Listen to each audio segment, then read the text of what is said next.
Bonjour Thomas, merci de nous recevoir ici chez E-Bike, au Roc d'Azur à Fréjus. Est-ce que tu peux nous parler un petit peu des différentes gammes chez E-Bike? Donc il y a des VTT qui sont non électriques et des VTT qui sont VAE. Donc VTT, est-ce qu'on dit maintenant VTT AE? On dit vélo assistance électrique. J'aime pas dire vélo électrique, ça fait une connotation un peu bizarre. Justement, on essaie de casser cette image du vélo qui pédale tout seul, où on appuie sur un bouton, où les gens encore un peu, il y a toute une fabulation autour du vélo électrique. Et non, le vélo à assistance électrique, c'est un vélo qui répond à votre pédalage et qui va justement avoir des modes adaptés en fonction du terrain qui va se présenter. Donc on reste dans une configuration de vélo. On n'est pas sur une moto, on n'est pas sur un vélo classique, on est sur un VAE. Mais on reste quand même sur une dominante de plaisir de conduite et de montée de VTT. Ok, alors donc vélo à assistance électrique, donc on a toute une gamme en VAE. Est-ce que tu peux nous en parler un peu? Là on est devant des VTT qui ne sont pas électriques, qui sont des VTT de cross-country. C'est les modèles qui persistent en cross-country chez E-Bike, c'est quoi? Oui, tout à fait. E-Bike souhaite justement avoir une gamme large pour répondre à un ensemble de pratiques qui sont différentes et pas toujours complémentaires. Là on est vraiment sur du pur vélo de cross-country. C'est des vélos qui font moins de 9 kg, qui sont en monoplateau à l'avant, avec le nouveau groupe Eagle, donc une cassette de 52, et qui est vraiment destiné aux compétiteurs purs et durs. Là on est sur un vélo sans compromis, pas de semi-rigide, avec une fourche très typée cross-country. Et encore jusqu'à cette année, on avait une équipe professionnelle qui roulait sur ce type de vélo. Okay. En VAE, on va passer au VAE. En VAE, on est plus sur des vélos tout suspendus, sur du semi-rigide. On est sur quel type de format aussi? 27,5, 27+. Qu'est-ce que vous avez chez E-Bike? Alors là encore, je rappelle que E-Bike était le pionnier dans le vélo électrique. On a développé la première motorisation avec X-Duro, donc avec Bosch en 2009, présentation Eurobike. Et depuis, on essaie aussi d'avoir une gamme large. Donc on a du semi-rigide, du tout suspendu. On a du débattement qui va de 100 à 200 avec le vélo de descente. Et on est aussi sur des formats de roues de 27,5, 27+, 29 et 29+ cette année, qui est une exclusivité qui vient d'arriver. Donc on balaye vraiment l'ensemble des pratiques, cross-country, descente, enduro, randonnée, pour le compétiteur comme pour la personne qui veut juste aller se faire plaisir avec un petit vélo électrique. Donc on a vraiment les vélos qui répondent à toute la gamme d'utilisation. Ok, alors sur la partie, est-ce qu'on peut parler un petit peu de la partie électrique, justement de l'assistance électrique?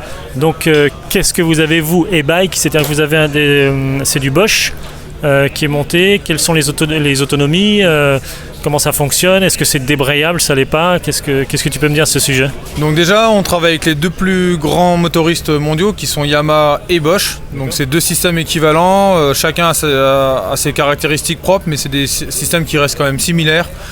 On a un moteur Bosch qui va être un peu plus linéaire et qui va être assez puissant, et un moteur Yamaha qui va convenir aussi pour les gens qui commencent plus le vélo, qui ont une cadence de pédalage un peu moins importante, mais avec un moteur qui est plus couplé au démarrage. Donc voilà, c'est vraiment des systèmes qui sont intéressants à travailler avec les deux, c'est les leaders mondiaux sur le marché. Et on développe justement l'ensemble de nos vélos sur ces deux motorisations, avec des géométries spécifiques, et on adapte les vélos en fonction de ça. En ce qui concerne l'autonomie, c'est la grande question, et c'est là où on se prononce jamais, parce que c'est comme on prend souvent l'automobile en comparaison, en disant qu'une voiture qui est donnée pour 5 litres au 100, si vous roulez à 200 sur l'autoroute, vous n'allez pas atteindre ce niveau de performance. Alors on se donne aussi en fonction du poids du pilote, de la température, du type de terrain parcouru. On se donne quand même à peu près une fourchette de 50 km avec plus ou moins 900 et 1000 de dénivelé. C'est à peu près ce qu'on peut réaliser avec un vélo électrique. Alors, étant donné qu'après, plus vous allez adapter votre mode et votre pilotage au vélo, meilleure sera votre autonomie.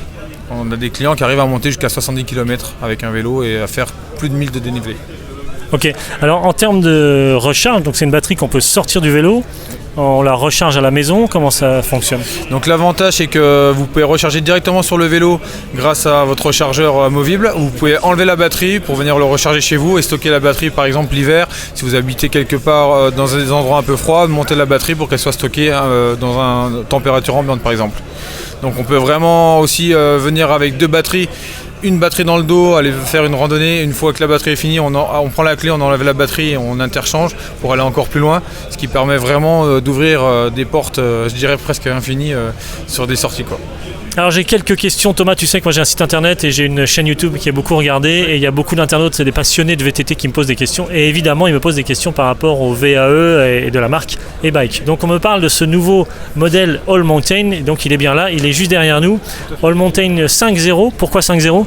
Donc c'est le niveau de gamme. On commence à 5.0 et après on va monter progressivement de 6 pour arriver jusqu'à 9 qui va être le plus haut de gamme. Où là on va décliner des vélos avec des périphériques qui vont être de plus en plus haut de gamme. Mais entre le 5 et le 9 vous avez le cadre similaire et la partie motorisation qui sera similaire. C'est vraiment tout ce qui est périphérique qui va venir faire la différence de prix et de gamme.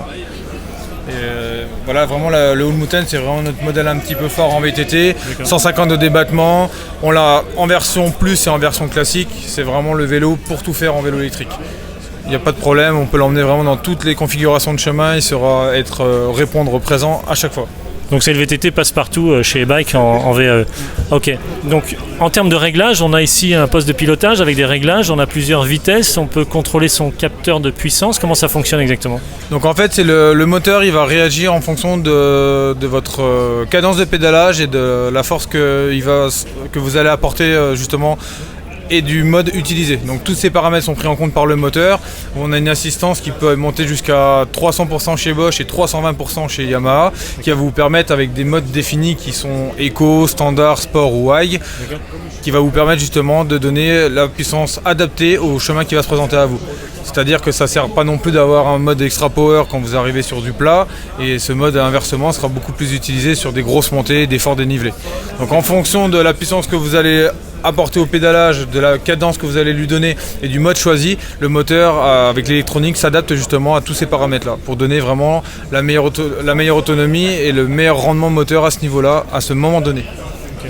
En termes de, c'est vrai que moi j'ai essayé aussi des VTT VAE. Oui. Je ne cite pas les marques, mais j'en ai essayé un qui faisait beaucoup de bruit. Oui. En termes de bruit, et puis surtout j'en ai essayé un autre qui n'était pas débrayable. C'est-à-dire qu'une fois que je passais en mode off, finalement j'avais l'impression d'être au volant d'une dynamo, c'est-à-dire que je pédalais et je générais de l'électricité. D'accord. Est-ce que chez e-bike, comment ça fonctionne? Non, l'avantage c'est qu'on a des vélos, je dis souvent aux gens quand ils commencent à partir avec le vélo, c'est de couper le moteur pour justement se rendre compte que le vélo, ça reste un vélo classique, certes qui fait une vingtaine de kilos, mais qui permet quand même de pédaler en cas de problème. On peut quand même rentrer à la maison. Bon, c'est sûr que si vous êtes en montagne, ça va être un peu plus compliqué, mais c'est un vélo, une fois que vous arrivez sur une descente où vous arrêtez de pédaler, le moteur se débraye et permet justement d'être en roue libre complètement. Donc en descente, vous ne sentez pas du tout justement une résistance via le moteur, c'est vraiment complètement débrayable.